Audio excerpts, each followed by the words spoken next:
Tujuan teks anekdot. Tujuan utama dari teks anekdot adalah untuk menghibur pembaca atau pendengar dengan cerita atau kejadian yang lucu atau menggelitik. Dalam teks anekdot, penulis menggunakan cerita pendek atau kejadian lucu yang dapat membuat pembaca atau pendengar tertawa atau setidaknya tersenyum. Anekdot juga dapat memberikan hiburan yang ringan dan membantu mengurangi stres atau ketegangan pada pembaca atau pendengar. Dalam situasi formal, teks anekdot juga dapat digunakan sebagai pembuka atau pengantar dalam presentasi atau pidato. Anekdot yang lucu dan menarik dapat membantu menciptakan suasana yang lebih santai dan membuat audiens lebih terlibat dalam presentasi atau pidato tersebut. Berikut adalah beberapa tujuan umum dari teks anekdot. 1. Menghibur. Salah satu tujuan utama dari teks anekdot adalah untuk menghibur pembaca atau pendengar. 2. Mengajarkan pelajaran. Beberapa anekdot memiliki pesan moral atau pelajaran yang terkandung di dalamnya. 3. Mengilustrasikan poin. Anekdot dapat digunakan untuk mengilustrasikan atau menerangkan suatu poin atau argumen.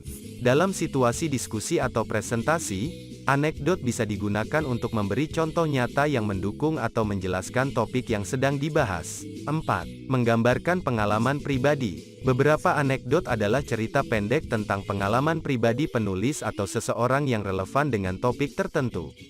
Tujuannya adalah untuk memberikan wawasan atau sudut pandang dari pengalaman individu. 5. Menciptakan koneksi emosional. Anekdot dapat digunakan untuk membangun koneksi emosional antara penulis atau pembicara dengan pembaca atau pendengar. Cerita pribadi atau situasi yang bisa dirasakan oleh banyak orang dapat membantu menciptakan ikatan antara penulis dan audiens. 6. Menghibur dalam presentasi atau pidato. Dalam situasi pidato atau presentasi, anekdot dapat digunakan untuk meredakan suasana dan menjaga perhatian audiens.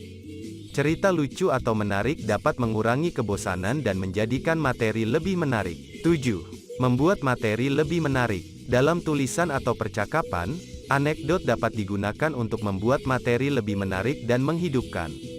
Mereka memberikan variasi dalam gaya penulisan dan pembicaraan. 8. Mengenalkan karakter atau situasi. Dalam fiksi, anekdot dapat digunakan untuk memperkenalkan karakter atau situasi dalam cerita. Ini membantu pembaca mendapatkan gambaran awal tentang apa yang akan terjadi.